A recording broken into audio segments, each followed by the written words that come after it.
नमस्कार. आज तुम्हाला भेटीस येण्याचं माझं विशेष कारण म्हणजे नुकताच जो मुंबई उच्च न्यायालयाने जुलै 2023 मध्ये एक अतिशय महत्त्वाचा निर्णय दिला आहे आणि जो निर्णय कोऑपरेटिव्ह सोसायटीचे सभासद तसंच मॅनेजिंग कमिटीचे जे मेंबर्स आहेत त्यांच्यासाठी अत्यंत महत्त्वाचा आहे. तुमच्या असं लक्षात आलं असेल की हल्लीच जो मीडिया सोशल मीडियावरती किंवा WhatsAppवरती हा निर्णयाची प्रत बऱ्याच ठिकाणी फिरवली गेली. आणि त्या अनुषंगाने बऱ्याच लोकांनी प्रश्न म्हणजे बिईंग अ लॉयर बरेच मित्रमंडळी म्हणा किंवा स्टुडंट म्हणा त्यांनी फोन करून मला काही प्रश्न विचारले, की "मॅडम ह्या निर्णयावर आपलं काय मत आहे? किंवा तुम्ही थोडा निर्णय समजावून सांगू शकाल का, की कशा प्रकारचा आहे?" तर मी विचार केला, की सगळ्यांच्या बेनिफिटसाठी थोड्याफार प्रमाणात ह्या निर्णयाचं एक आपण अवलोकन करावं, धावतं अवलोकन किंवा आढावा घ्यावा. आणि विषय असा आहे, की हा काही लीगल सल्ला किंवा ॲडवाईस किंवा त्या निर्णयाचं काही क्रिटिकल ॲनालिसिस करण्याची हेतू नाही आहे. त्याच्यामध्ये फक्त सभासदांना त्यांची राईट्स माहीत व्हावेत आणि त्याचा काही कोणाला उपयोग झाला तर व्हावा. तर ह्या निव्वळ एक अभ्यासपूर्ण हेतूतनं हा व्हिडिओ तयार करते तर आता आपण त्याच्यासाठी सगळ्यात पहिली आपण बघूया की हा निर्णय काय होता, कुठच्या संदर्भात होता आणि त्याच्यातनं काय कुठच्या कायद्याबद्दल चर्चा केली गेली. तर हा निर्णय महत्त्वपूर्ण निर्णय आहे. तो आपल्या मुंबई उच्च न्यायालयाचे जस्टिस एन.जे. जमादार यांनी दिलेला आहे 20 जुलै 2023 ला. आणि त्या निर्णयाच्या अनुषंगाने त्यांनी कोऑपरेटिव्ह सोसायटीज ॲक्ट मधले जे अमेंडेड प्रोव्हिजन आहेत, त्या प्रोव्हिजनचा अत्यंत उत्तम उहापोह करून त्यांनी अतिशय सुंदर जजमेंट दिलेली आहे आणि त्याच्यामध्ये मुख्यत्वाने जो डिस्कस झालेला कायदा आहे, तो आहे सेक्शन 154B8 अँड 154B23. तर ह्या कायद्याचा म्हणजे मुळात हा कायदा कशासाठी आहे? पहिलं इथपासून आपण सुरुवात करूया, की ही केस काय होती आणि हा कायदा काय आहे आणि त्याच्यातनं बेनिफिट आपल्या मेंबर्सना किंवा मॅनेजिंग कमिटीला ह्या कायद्याच्या आधारानं काय मिळणार आहे? तर मुख्य म्हणजे जो कोऑपरेटिव्ह सोसायटी ॲक्ट आपल्या सगळ्यांनाच माहिती आहे, की तो अमेंड झालेला आहे आणि त्या अमेंडमेंटमध्ये 154B हे जे चॅप्टर ॲड केला गेला. त्याच्यामध्ये मेंबर्स राईट दिलेले आहेत, की तुम्हाला जर सोसायटीकडनं काही कागदपत्र हवी असतील, तर ते कागदपत्राचं इन्स्पेक्शन करण्याचा अधिकार जो आहे, तो मेंबर्सना दिला गेलेला आहे. आणि हा अधिकार देताना 154B8 या 8 अंतर्गत कुठचाही सोसायटीचा मेंबर, कोणी मेंबर असून देतो, तो मेंबर जर त्याला हवं असेल, की आपल्याला सोसायटीकडनं काही कागदपत्रांचं इन्स्पेक्शन हवं आहे, तर तो ते फ्री ऑफ कॉस्ट इन्स्पेक्शन घेऊ शकतो. ह्या सेक्शनच्या अन्वये त्याला तो अधिकार देण्यात आलेला आहे, की त्या इन्स्पेक्शनसाठी त्याला कुठच्याही प्रकारची फीस द्यायची नाही. कुठे घेऊ शकतो? तर तो इन्स्पेक्शन आहे ते सोसायटीच्या ऑफिसमध्ये घेऊ शकतो. कधी घेऊ शकतो? तर ते सोसायटीने जी ठरवून दिलेली वेळ आहे, त्या वेळेला किंवा सोसायटीच्या ऑफिस अवर्समध्ये त्या प्रकारचं तुम्ही इन्स्पेक्शन जाऊन घेऊ शकता. आता कसलं इन्स्पेक्शन मागता येतं? तर तुम्हाला सोसायटीचे बायलॉज, त्याचे रूल्स, त्याच्यानंतर मॅनेजिंग कमिटीचे निर्णय, स्पेशल जनरल बॉडीचे निर्णय, त्याचे मिनिट्स, त्याचप्रमाणे सगळ्यात महत्त्वाचं म्हणजे सोसायटीचे ऑडिटेड अकाउंट्स आणि दुसरं म्हणजे ज्या पर्टिक्युलर मेंबर आहे ज्यांनी इन्स्पेक्शन मागितलं त्यांनी स्वतःच्या संदर्भातली जी सोसायटीकडे फाईल असते ती, प्लस सोसायटीच्या मेंबर्सचं लिस्ट, असे काही कॅटेगरी दिले आहेत. तर ह्या गोष्टींचं इन्स्पेक्शन घेण्याचा त्याला अधिकार आहे. आता होतं कसं, की इन्स्पेक्शन घेतल्यानंतर सगळंच आपल्या लक्षात राहत नाही. तर काही मेंबर्स म्हणतात, "नाही, आम्हाला यांच्या कॉपीज द्या." सर्टिफाईड कॉपी घेण्याचं सुद्धा प्रोव्हिजन आहे त्याच्यामध्ये. तर त्याच्यासाठी काय करायला लागतं, की सोसायटीला एक लेखी अर्ज द्यायला लागतो आणि जी रजिस्ट्रारनी वेळोवेळी ठरवली आहे नॉमिनल फीज असते. ती सोसायटीला नॉमिनल फीज दिल्यानंतर सोसायटी त्यांना त्याची प्रत देते. तर ती प्रत किती दिवसात द्यावी ही महत्त्वाची गोष्ट आहे. तर जेव्हा तुम्ही सोसायटीने सांगितलेली फीज भरता, त्या फीज भरल्यानंतर 45 दिवसाच्या आत आणि सोसायटीने तुम्हाला मेंबरला ही प्रत देणं हे कायदेशीररित्या बंधनकारक आहे. आणि हाच आपला जो विषय आहे आजच्या जजमेंट जी आपण डिस्कस करणार आहोत, तो नेमका ह्या कायद्याचं उल्लंघन झाल्यामुळे जी केस झाली त्याच्यामधनं हा निर्णय आलेला आहे. आता ह्याच्यात एक थोडा अजून बारकावा असा आहे, की जर ती सोसायटी गव्हर्नमेंट एडेड असेल, तर ती प्रत 30 दिवसामध्ये द्यायला पाहिजे. असाही निर्णय आहे. म्हणजे रेग्युलर सोसायटीसाठी 45 दिवसात आणि गव्हर्नमेंट एडेड सोसायटीसाठी 30 दिवसामध्ये सोसायटीनी ही प्रत द्यायला पाहिजे. तर आता ही जी आपण केस डिस्कस करतोय, ती केस आहे पुण्यातली. पुण्यामधल्या एका मेंबरनी आपल्या सोसायटीकडे अर्ज केला, की मला काही ठराविक डॉक्युमेंट पाहिजे. तर त्यांनी काही मिनिट्स मागितले, काही ॲग्रीमेंटच्या कॉपीज मागितल्या आणि बरंच त्यांनी काय-काय डॉक्युमेंट्स मागितले. हे मागितल्यानंतर सोसायटीने ते न दिल्यामुळे त्यांनी डेप्युटी रजिस्ट्रारकडे अर्ज केला, की सोसायटी मला हे मागून देखील हे डॉक्युमेंट्स देत नाहीये. तर डॉक्युमेंट्स न दिल्यामुळे डेप्युटी रजिस्ट्रारनी एक कायदेशीररित्या त्यांना नोटीस काढली सोसायटीला की तुम्ही हे अर्ज केलाय त्याच्याप्रमाणे तुम्ही कायदेशीर बांधील आहात ते डॉक्युमेंट्स द्यायला आणि तुम्ही का देत नाही आहात. तर त्याचा शो कॉज नोटीस अशी नोटीस दिल्यानंतर डेप्युटी रजिस्ट्रारनी तरीसुद्धा सोसायटीने वेगवेगळे मॅनेजिंग कमिटीने आढेवेढे घेतले. त्यांनी सांगितलं की हा मनुष्य इथे अवेलेबलच नाही आहे, आम्ही त्यांना दिलेले आहेत कागदपत्र वगैरे वगैरे. त्यांनी बरंचसं काही ना काहीतरी त्याच्यामध्ये स्वतःची कारणं दिली. पण ती कारणं डेप्युटी रजिस्ट्रारने जेव्हा त्याचा अभ्यास केला तेव्हा त्याला ती मान्य न झाल्यामुळे त्यांनी निर्णय दिला की ह्यांनी ह्या 154B8चं उल्लंघन केलेलं आहे आणि त्याच्यामुळे मॅनेजिंग कमिटी बरखास्त करण्यात यावी. आता ही मॅनेजिंग कमिटी बरखास्त करण्याची पॉवर कुठून आली, तर जी मी तुम्हाला मगाशी सांगितलं की 154B23 which speaks about the disqualification of a member, ते त्यांनी काही सर्टन हेड्स आहेत की कुठच्या परिस्थितीमध्ये मॅनेजिंग कमिटीचं डिस्क्वालिफिकेशन होतं. तर त्याच्यातलं समजा एखादा मेंबर डिफॉल्टर असेल मॅनेजिंग कमिटीचा तर डिस्क्वालिफिकेशन आहे, किंवा त्यांनी बाकी काही ठराविक कायद्यांचं उल्लंघन केलं तर तो मेंबर डिस्क्वालिफाईड होतो. तर त्यातला स्पेसिफिक हा जो कायदा आहे की ज्याच्यातनं इन्स्पेक्शन द्यायला पाहिजे तर ते फॉलो नाही केलं तरीसुद्धा मॅनेजिंग कमिटी डिस्क्वालिफाईड होते असं स्पष्टपणे त्या पर्टिक्युलर सेक्शनमध्ये नमूद आहे. तर त्या कायद्याचा आधार घेऊन डेप्युटी रजिस्ट्रारनी मॅनेजिंग कमिटी बरखास्त करण्यात यावी असा निर्णय दिला.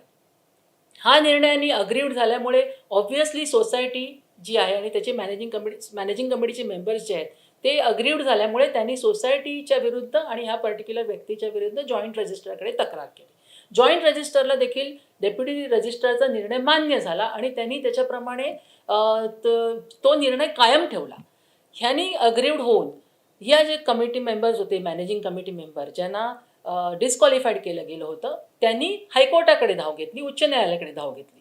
उच्च न्यायालयात जेव्हा हे प्रकरण दाखल झालं तेव्हा सर्वांगाने त्या प्रकरणाचा जेव्हा अभ्यास केला गेला तेव्हा कोर्टाच्या देखील असं लक्षात आलं की ही जी मॅनेजिंग कमिटी मेंबर आहेत त्यांनी मालाफाईड इंटेन्शन्सनी हे जे डॉक्युमेंट आहे ते दिलेले नाही आहेत.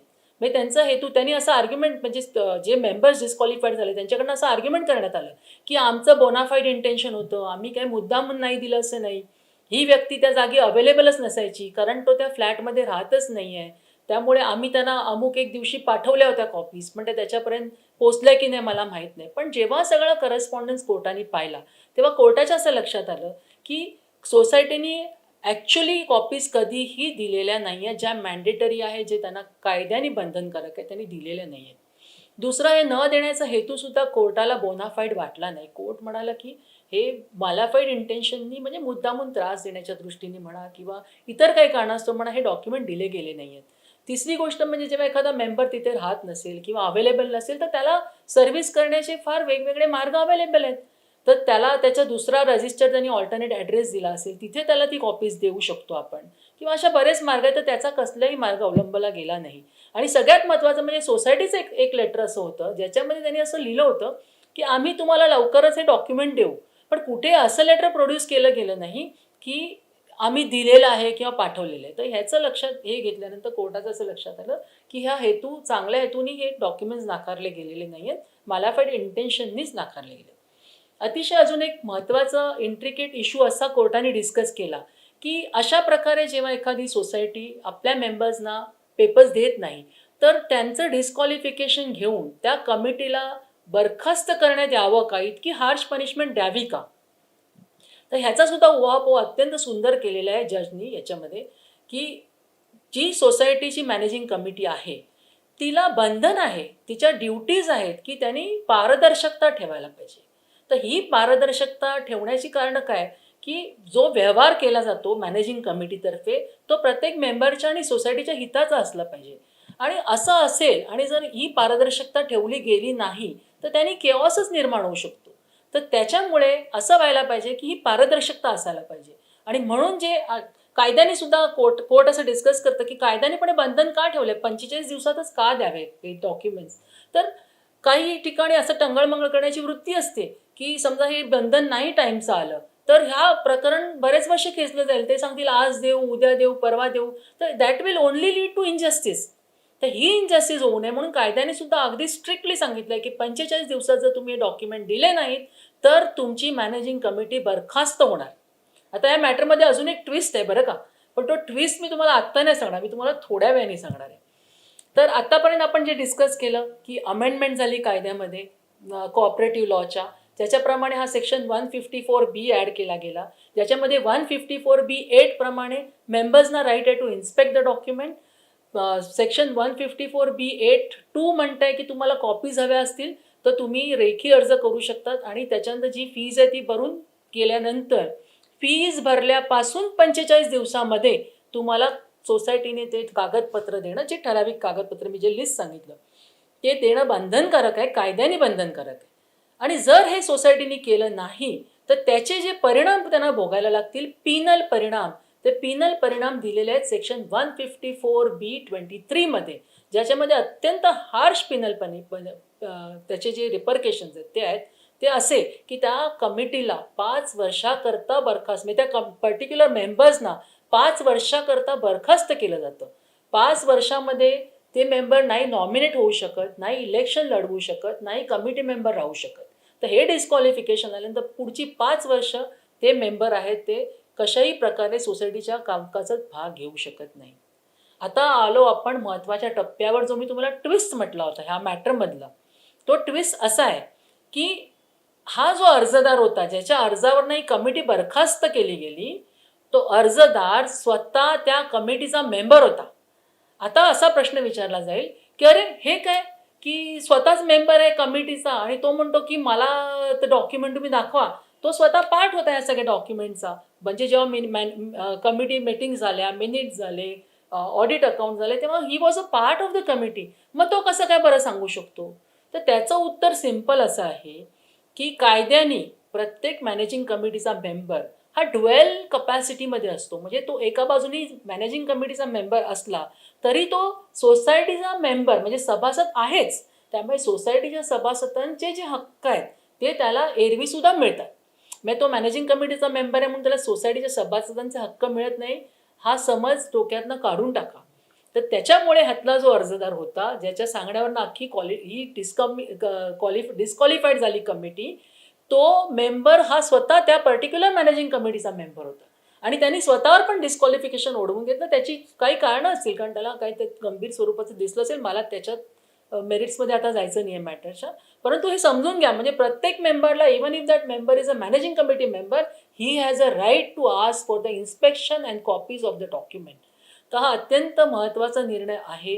ह्याचा प्रत्येक सभासदांनी आणि मॅनेजिंग कमिटीनी ह्याची दखल घ्यायला पाहिजे.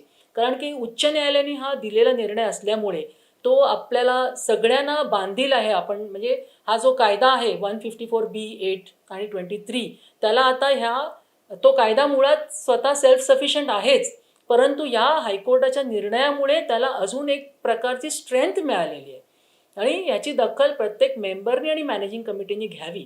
मी असं म्हणत नाही की मुद्दामून कधी कधी मॅनेजिंग कमिटीवाले कागदपत्रे देत नाही, कधी चुकून अनावधानाने पण होतं. कधी कधी स्वतःच्या व्यापात कामामध्ये ते 45 दिवसाचं लिमिट लक्षात राहत नाही. परंतु मुख्य मुद्दा असा आहे की जेव्हा आपण एक जबाबदारी घेतली मॅनेजिंग कमिटी म्हणून, तेव्हा ती जबाबदारी पाळताना आपले राईट्स आहेत तशा आपल्या लायबिलिटीसुद्धा आहेत आणि त्या लायबिलिटी आपण अगदी सचोटीने पाडल्या पाहिजेत. कारण जर आपण तसं नाही केलं तर त्याचं रिपरकेशन आपल्या डिस्क्वालिफिकेशनपर्यंत सुद्धा जाऊ शकतं. जसं मी म्हटलं की हेतू नेहमीच वाईट असतो असं नाही. मेंबर्सना आणि मॅनेजिंग कमिटीला मला असं सांगणं आहे की हा जो कायदा आहे किंवा इव्हन कुठचेही कायदे MC ॲक्टमध्ये जे आहेत म्हणा किंवा इतर कुठेही आहेत, ते आपल्या हितासाठी आणि smooth functioning of the entire सिस्टीमसाठी असतात. तर त्याच्यामुळे कुठचाही कायदा आहे म्हणून आपण लगेच त्याचा वापर किंवा गैरवापर करायला जाऊ नये. आपण शक्यतो सगळं स्मूथ आणि म्हणजे ॲमिकेबली आणि कोऑपरेटिव्हच्या स्पिरिटमध्येच जेवढं शक्य तेवढं व्हावं. पण जर ह्या सगळ्या पलीकडे जाऊन पण तुमच्या हक्कांची पायमल्ली होत असेल तर कायदा तुमच्या बाजूनी आहे, कायदा सक्षम आहे. I wish everybody all the best.